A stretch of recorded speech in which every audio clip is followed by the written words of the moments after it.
Selamat datang kembali. Hari ini kita mau coba gali lebih dalam soal ide-ide dari Dr. Joe Dispenza. Yang dari obrolannya di Jay Shetty Podcast itu loh. Iya, yang itu ya, menarik banget pembahasannya. Betul. Fokusnya tuh ke kenapa kita sering ngerasa kayak mandek gitu ya. Apalagi kalau ngomongin narik jodoh atau apalah yang kita pengen. Dan gimana kondisi emosi kita, khususnya stres sama trauma masa lalu itu punya peran besar. Jadi misi kita kali ini pengen ngerti akarnya di mana, terus gimana caranya kita bisa katakanlah memprogram ulang respons emosi sama keyakinan kita. Biar bisa bikin masa depan yang beda gitu. Yuk kita mulai aja ya. Oke, jadi poin kuncinya tuh begini. Kita nggak bisa narik atau menciptakan sesuatu kalau secara emosional ya, kita merasa terpisah dari hal itu. Oke. Jadi, saat kita terus-menerus ada di mode bertahan hidup, yang dipicu hormon stres karena mikirin masalah, bahaya, atau ingatan yang nyakitin, itu secara biologis bukan waktu yang pas buat buka hati, buat jadi kreatif, atau buat bikin koneksi baru. Tubuh kita tuh kayak, terjebak di emosi masa lalu aja. Oke, ini masuk akal banget sih. Pasti pernah ngerasain lah ya, cemas, tegang, rasanya susah mikir jernih, apalagi mau buka hati gitu. Nah, terus gimana caranya keluar dari lingkaran ini? Apalagi kalau urusannya soal hati yang seringkali bikin stres ya. Nah, kuncinya itu adalah secara sadar kita geser mode internal kita. Ini artinya, ya kita pindah dari sistem saraf simpatik yang aktif pas stres, bikin jantung deg-degan, otot kaku, ke sistem saraf parasimpatik. Itu yang bikin kita rileks, tenang. Oh, oke. Hal sederhana aja kayak sengaja memperlambat napas, terus arahin perhatian ke area jantung kita. Itu aja udah bisa mulai proses pergeseran ini loh. Menarik, tapi ini bukan sekedar rileks pasif aja kan ya. Kayaknya ada langkah aktif yang perlu dilakuin nih. Tepat sekali. Ini tentang secara aktif berlatih merasakan emosi yang kita pengen di masa depan. Misalnya rasa cinta, syukur, damai, tapi dirasain sekarang. Gak peduli kondisi di luar lagi gimana. Coba aja fokusin perhatian di dada, napasnya diperlambat, terus sengaja bangkitkan perasaan itu. Napas jantung kita mulai berirama lebih teratur, ini yang namanya koheren. Kayak radio dapat sinyal jernih, dia tuh ngirim sinyal aman ke otak. Oh gitu. Iya, jadi otak bisa keluar dari mode bertahan hidup tadi dan masuk ke kondisi yang lebih kreatif. Ini sering dihubungkan sama gelombang otak alfa, kondisi rileks tapi tetap fokus gitu. Tunggu.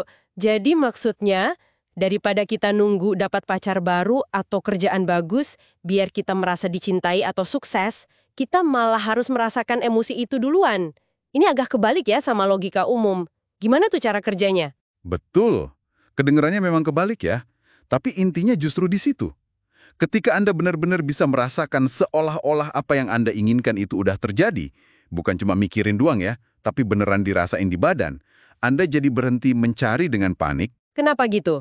Ya karena secara emosional Anda udah punya. Tubuh Anda mulai percaya sama kemungkinan masa depan itu. Ini juga jadi kunci penyembuhan loh.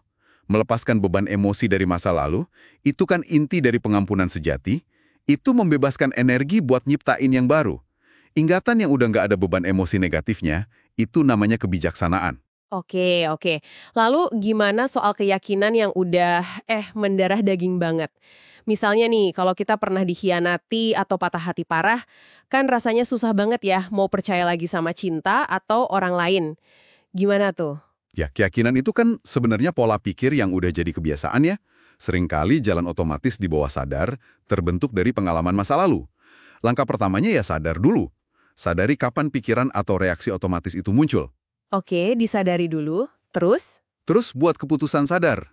Pilih respons yang beda, meskipun awalnya mungkin rasanya aneh atau nggak nyaman. Latih di dalam pikiran, visualisasikan sosok diri baru yang Anda mau, dan latih terus merasakan emosi positif yang nyertainya. Intinya sih, Anda mengubah kepribadian lama buat nyiptain realitas pribadi yang baru. Jadi ini kayak latihan harian gitu ya, mengingatkan diri kita mau jadi siapa, mau ngerasain apa, daripada otomatis balik ke pola lama. Gimana cara ngelakuinnya di tengah kesibukan atau pas lagi stres berat? Persis, kuncinya ya konsistensi sama kesadaran diri. Coba deh perhatiin diri sendiri sepanjang hari. Pas Anda sadar lagi bereaksi negatif karena stres dan Ya, kita semua pasti ngalamin lah ya. Pertanyaannya bukan, kenapa sih gue stres? Tapi, oke, berapa lama nih gue mau diam di keadaan ini?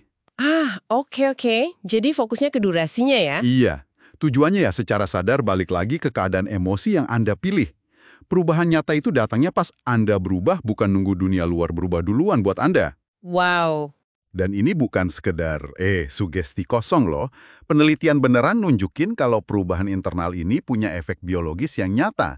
Bisa nguatin sistem imun misalnya, ningkatin kadar imunoglobulin A, itu antibodi penting, bahkan bisa ngaruh ke ekspresi gen dan komposisi mikrobioma di usus kita. Wah, serius ini. Sampai ke gen dan bakteri usus. Ini benar-benar mengubah cara pandang kita soal menciptakan perubahan ya. Jadi bukan cuma soal angan-angan atau mikir positif aja, tapi proses aktif buat ngelatih ulang badan sama pikiran kita. Betul sekali. Dan potensinya itu, wah luar biasa. Data ilmiah makin banyak yang nunjukin betapa besar pengaruh kondisi internal kita, pikiran dan perasaan kita, ke kesehatan fisik dan juga arah hidup kita ke depannya. Oke, nah sebagai penutup nih, ada sesuatu buat Anda renungkan di rumah. Gimana kalau Anda coba komitmen deh, setiap hari, mungkin cuma beberapa menit aja, buat secara sengaja ngebangkitin dan ngerasain emosi positif, kayak rasa sukacita atau syukur gitu. Terutama justru di saat-saat Anda ngerasa paling nggak pengen ngelakuinnya. Coba perhatiin perubahan kecil apa dalam rasa di dalam diri Anda yang mungkin mulai muncul. Dan gimana itu pelan-pelan bisa ngubah interaksi Anda dan peluang-peluang yang datang dalam hidup Anda. Coba direnungkan ya.